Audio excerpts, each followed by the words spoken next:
안녕하십니까. 박훈탁TV 이슈 진단 15회 방송입니다. 오늘 방송은 미국이 W76-2라고 하는 5킬로톤짜리 소형 핵폭탄을 대량으로 북한으로 날려보낼 가능성에 관해서 방송을 진행하도록 하겠습니다. 작년 2018년 8월 8일에 박훈탁TV가 김정은 늦어도 2019년 초에 제거될 수도 트럼프 재선 장애물 제거 작전이라는 방송을 내보냈습니다. 그런데 2019년 2월 말에 김정은이 베트남에서 트럼프 대통령과 2차 정상회담을 한다고 하니 당신의 방송이 틀린 것 아니냐는 댓글이 올라왔습니다.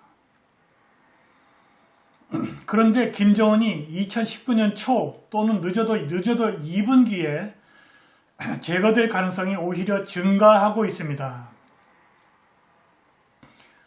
미국의 중도 성향 싱크탱크 랜드 연구소가 북한의 핵무기를 전부 폐기하려면 최소한 1년에 걸쳐 무려 40만 명의 병력이 필요하다는 분석을 내놓았습니다.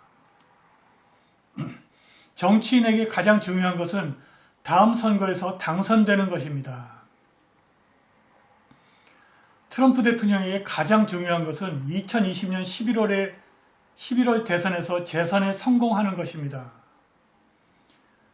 그런데 트럼프가 2016년 11월 대선에서 당선될 때에 북핵 폐기를 공약으로 걸었기 때문에 2020년 11월 이전에 이 공약을 지키지 못하면 재선이 어려워집니다.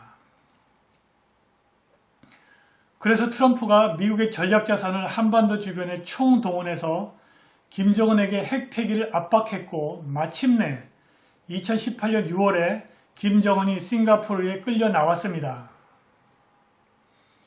그런데 이놈이 싱가포르에서 말장난을 했습니다. 김정은이 2018년 6월 싱가포르에서 트럼프에게 한 약속은 북한의 비핵화가 아니라 한반도 비핵화라고 하는 말장난이었습니다. 그러나 한국의 전문가들은 이것으로서 김정은이 핵포기 의사가 없음을 확인할 수 있었습니다. 아무튼 랜드 연구소가 북핵 폐기에 최소한 1년의 시간이 걸린다고 했으니까 늦어도 2019년 11월 이전에는 북핵 폐기를 본격적으로 시작해야 2020년 11월 이전에 북핵 폐기를 완료할 것이고 그렇게 되어야 트럼프가 2020년 11월 대선에서 재선에 성공할 수 있을 것입니다. 그러려면 2019년 초 또는 2분기에는 김정은을 제거하고 정권 교체를 해서 북핵 회기를 시작해야 합니다. 그런데 2019년 2월 말 베트남 미국 정상회담에 대한 낙관론이 슬슬 올라오고 있습니다. 무엇보다도 트럼프 대통령 자신이 미국 정상회담이 매우 성공적일 것이라고 말하고 있습니다. 트럼프 대통령은 김정은과 좋은 관계를 유지하고 있다고 주장하고 있습니다. 그런데 트럼프는 김정은과 북한에게 5킬로톤짜리 소형 핵폭탄을 마구 퍼부어버릴 준비를 완전히 마쳤습니다. 미국의 고위 관료들이 평화로운 북핵 폐기가 마치 가능한 것처럼 말하고 있고 북핵 폐기를 검증해야 한다는 말도 나오고 있습니다. 국내 전문가들은 김정은이 미국의 군사적 압박에 위협을 느껴서 죽지 않으려고 트럼프와 회담에 나온다고 분석을 하고 있습니다. 그런데 이러한 분석에는 김정은의 관료들이 김정은에게 미국의 군사적 압박의 진실을 실시간으로 보고한다는 매우 비현실적인 가정이 깔려 있습니다. 이러한 가정은 독재 국가에서 부하가 독재자에게 결정적으로 불리한 진실을 전달하면 죽는다는 사실을 간과하는 것입니다. 이라크의 사담 후세인은 2003년 3월 침공을 받을 때까지 미국과 영국의 침공 가능성에 관해서는 전혀 보고를 받지 못했습니다. 과연 김정은이 미국의 군사적 압박에 관해서 실시간으로 진실한 보고를 받고 있을까요? 김정은이 미국 군사적 압박의 심각성을 실시간으로 소상하게 보고를 받았는데도 불구하고 2018년 6월 싱가포르에서 트럼프에게 한반도 비핵화라는 말장난을 했을까요? 트럼프는 베트남 하노이에서 2월 27일부터 28일까지 이틀에 걸쳐서 2차 미북 정상회담이 열리기로 확정되기 이전부터 계속 경제 제재가 지속되고 있으므로 급할 것은 없다고 말해왔습니다. 정말 그럴까요? 2020년 11월 대선이 자꾸 다가오는데 정말 트럼프가 급하지 않겠습니까?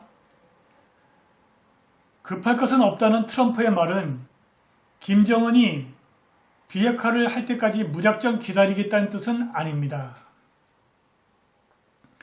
2월 말에 김정은이 비핵화에 합의를 하지 않으면 미국이 북한을 소형 핵폭탄 세례를 포부어 제압해버릴 것으로 보입니다.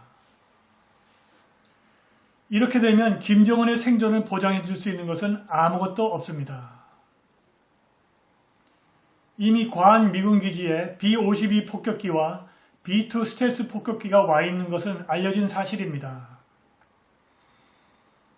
그런데 해상에서 지휘 통신을 제공하는 블루리치 함이 부산항에 입항했습니다. 전시의 육군, 해군, 공군 최고 지휘관들이 전쟁을 지휘하는 배가 부산항에 들어온 것입니다. 미국의 북한 공격은 핵 잠수함에서 5킬로톤짜리 소형 핵탄두를 탑재한 트라이던트 미사일의 발사로 시작될 것입니다. 방송 시작하겠습니다. 최근 일본의 아사히 신문이 북한이 계속 핵무기와 탄도미사일 개발을 하고 있다는 보도를 내고 있습니다. 미국의 몇몇 싱크탱크들도 이러한 내용의 분석을 계속 내놓고 있습니다. 북한이 핵실험과 탄도미사일 발사를 하지 않고 컴퓨터 시뮬레이션으로 핵무기와 탄도미사일을 개발하는 수준에 도달했다는 분석도 있습니다. 북한이 영변 핵시설 등을 해체하는 쇼를 벌여도 우라늄 농축을 통한 핵무기 개발은 얼마든지 계속 진행할 수 있다는 것입니다. 미국의 정보기관들이 일본의 언론사와 미국의 싱크탱크들이 알고 있는 것을 모를 리 없고 트럼프가 이것을 보고받지 않았을 리도 없습니다.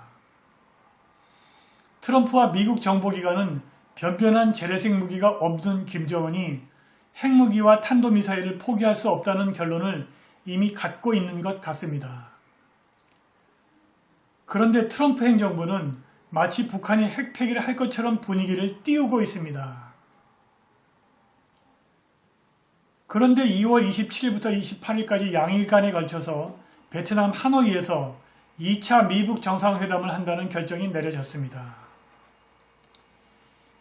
작년 2018년 6월 싱가포르 미북 정상회담에서는 김정은이 북한 비핵화가 아니라 한반도 비핵화라고 하는 말장난을 해서 대충 넘어갈 수 있었습니다. 두 번째 정상회담에서는 그런 말장난이 통할 수가 없습니다. 이번에 김정은이 북한 비핵화의 구체적인 계획과 일정을 내놓지 않으면 북핵 협상 사실상 결렬이라는 외신이 나가버릴 가능성도 있습니다. 그런데 외신 보도에 의하면 김정은이가 2월 25일에 베트남에서 베트남 주석을 만날 예정이라고 합니다. 그리고 국내 언론은 김정은이가 베트남 하노이로 갈 때에 비행기가 아니라 열차를 이용할 가능성이 있다는 보도를 냈습니다. 이와 관련해서 김정은이 미국이 정상회담 장소로 제안한 하노이에서 720km 떨어진 다낭을 거부하고 중국 국경에 가까운 하노이를 고집한 사실에 주목할 필요가 있습니다. 북한에서 중국을 거쳐 하노이까지 이어지는 철도는 그 폭이 국제 규격이라서 북한 열차가 지나갈 수 있다고 합니다. 그런데 하노이에서 다낭까지는 철도가 협궤라서 북한의 열차가 갈 수 없다고 합니다. 이러한 사정을 놓고 볼 때에 김정은이가 열차를 이용할 가능성을 배제할 수 없습니다. 그런데 만일 김정은이 열차를 이용해서 하노이에 간다면 그것은 아마도 귀국길의 안전을 위한 조치일 것입니다. 김정은이 하노이 정상회담에서 또다시 한반도 비핵화와 비슷한 말장난으로 대충 넘어가기는 어려울 것이고, 이번에는 미국이 수용하기 어려운 요구를 해서 시간 끌기 작전으로 나올 가능성이 있습니다. 그렇게 해서 2020년 11월 대선에서 트럼프의 재선을 무산시키겠다는 것입니다. 미국의 상원과 하원 의원들이 염려하듯이 하노이 회담이 이렇다 할 내용이 없는 행사가 되고 말 가능성이 있습니다. 만일 김정은이 이렇게 해놓고 비행기를 타고 귀국하면 비행의 안전은 있을 수가 없습니다. 김정은이는 하노이 회담이 끝나면 열차를 타고 안전하게 중국을 거쳐서 북한에 돌아갈 것입니다. 저는 하노이에서 김정은이 트럼프에게 진정한 핵리스트와 이것을 제거하는 진실성이 있는 구체적인 절차를 전달하기를 간절히 바랍니다. 만일 그렇게 되지 않으면 하노이 정상회담은 글로벌 사회에 북핵 문제를 해결하는 평화적인 방법에 공식적인 고갈을 알리는 행사가 될 것입니다. 2019년 2월 28일 이후부터는 언제라도 김정은과 북한이 미국의 소형 핵폭탄 세례와 대대적인 육상 침공을 받을 가능성이 있습니다. 미국은 이미 북한을 공격할 준비를 다 해놓고 있습니다. 북한의 관료들은 이러한 사실을 잘 알고 있으나 절대로 김정은에게 보고하지는 않을 것입니다. 북한에서는 진실을 말하는 관료를 죽여버리기 때문입니다. 사담 후세인은 2003년 3월 미국과 영국이 이라크를 침공하기 전에 그러한 사실에 관해서 전혀 보고를 받지 못했습니다. 후세인이 장관 회의를 할 때에 뒤에 기관총을 든 군인이 서 있었습니다. 후세인이 마음에 들지 않는 장관을 끌어내어 복도에서 쏴 죽여버렸습니다. 독재 체제에서는 관료들이 절대로 독재자에게 진실을 말하지 않습니다. 사담 후세인이 체포된 후 그를 신문한 FBI 신문관에 따르면 사담은 온 세상이 그가 적국 이란을 억제하기 위해서 대량 살상 무기를 갖고 있다고 믿게 했으면서도 미국이 이라크를 대대적으로 침공할 것이라는 생각은 하지 않았다고 합니다. 사담은 단지 미국의 제한적 공습을 예측했고 자신이 계속 권력을 유지할 수 있다고 믿었다고 FBI 특별요원 조지 피로가 CBS의 60 Minutes 프로그램에 나와서 말했습니다. 사담은 피로에게 자신이 처음부터 부시 대통령의 의도를 오판했다고 말했습니다. 사담은 미국이 우리가 1998년에 단행했던 공격과 똑같은 형태의 공격, 즉 4일간의 공습으로 보복할 것이라고 믿었답니다.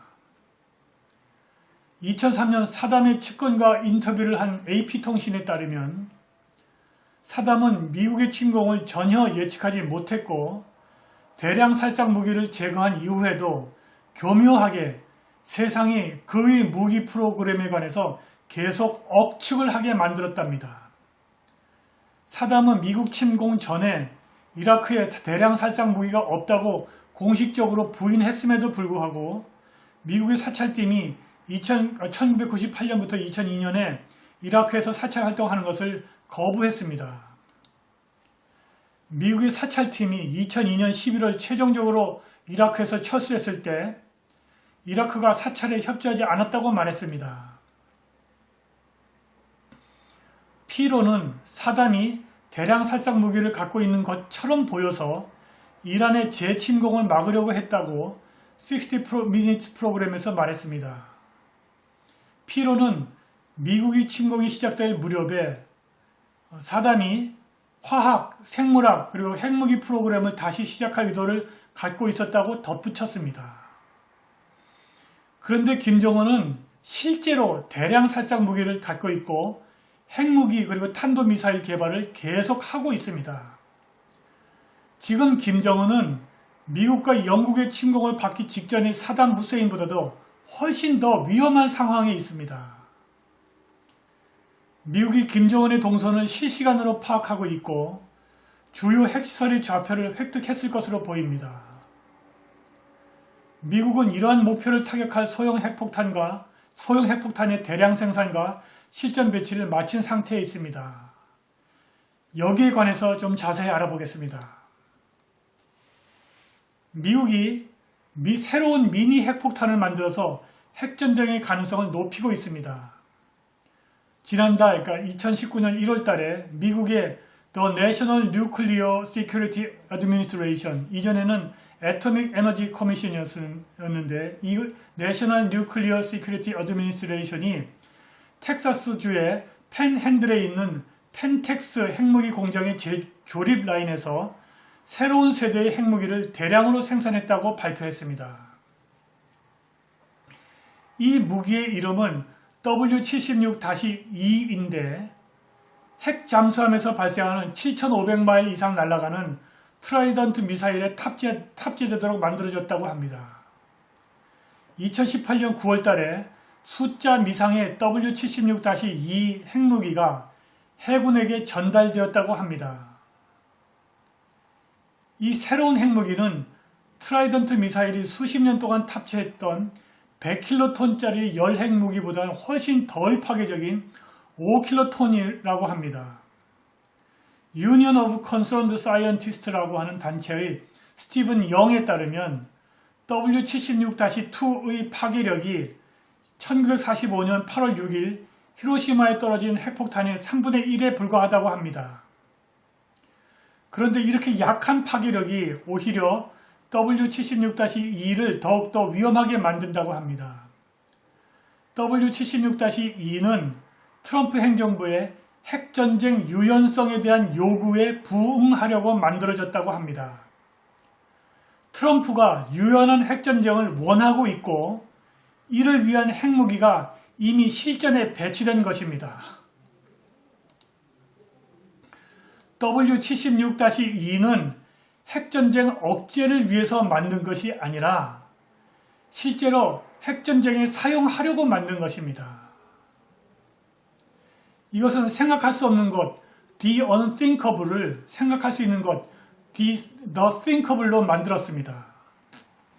이전에도 크루즈 미사일에 탑재하거나 폭격기로 떨어뜨리거나 대포로 날려보낼 수 있는 파괴력이 낮은 핵무기가 무기고에 있었습니다.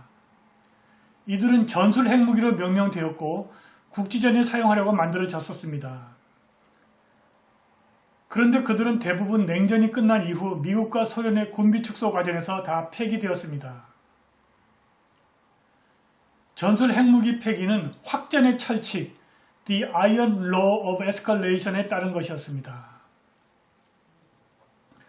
확전의 철칙은 비슷한 군사력을 가진 국가들의 전술 핵무기 사용이 불가피하게 핵전쟁 확전으로 이어지고 결국 상상할 수 없는 전략 핵무기 사용으로 끝난다는 것입니다. 다시 말해서 제한적 핵전쟁은 바보들의 환상이라는 것입니다. 그런데 이 W76-2의 개발로 인해서 이러한 논리, 즉 확전의 철칙이 더 이상 통하지 않게 되었습니다. 새로운 제한적 핵무기를 조립 라인에서 만들어내고 트라이던트 미사일 시스템을 변경하면서 인류의 생존이라고 하는 도덕성이 이 두 번째 핵시대에는 개입할 여지가 줄어들었습니다. W76-2는 위력이 히로시마에서 15만 명을 죽인 핵무기의 3분의 1에 불과하지만 여전히 확전의 철칙이 작동하기 전에 무려 5만 명을 죽일 수가 있습니다. 레이건 대통령이 국무장관이었고 냉전을 끝내는 군비 통제 협상을 이끈 조지 슐츠는 핵무기는 핵무기라고 말했습니다. W76-2도 핵무기라서 일단 사용을 하면 확전의 철칙이 작동할 수밖에 없다는 것입니다. 따라서 미국이 W76-2를 확전의 철칙이 작동하는 지역, 즉 중국과 러시아에서는 사용하지 않을 것입니다. 그러나 W76-2를 확전의 철칙이 작동하지 않을 수 있는 지역, 즉 북한에서는 얼마든지 사용할 수 있습니다. 그런데 북한의 외무성 부상 최선희를 비롯한 북한의 관료들은 이러한 사실을 김정은에게 보고하지 않습니다. 만일 지금이라도 북한의 관료들이 김정은에게 이러한 사실을 보고하고 김정은이 이러한 사실을 확인한다면 김정은이 당장 북한의 핵무기와 탄도미사일을 폐기할 것입니다. 그러나 그런 일이 벌어질 것 같지 않고 사담 후세인의 역사가 반복될 시점이 가까워진 것 같습니다. 김정은이 2월 27일부터 28일까지 트럼프를 만나기 전에 W76-2가 트라이던트 미사일에 탑재되어 자신을 노리고 있다는 사실을 보고받고 북핵 폐기에 나서기를 간절히 바랄 뿐입니다. 오늘 방송은 여기까지입니다. 감사합니다.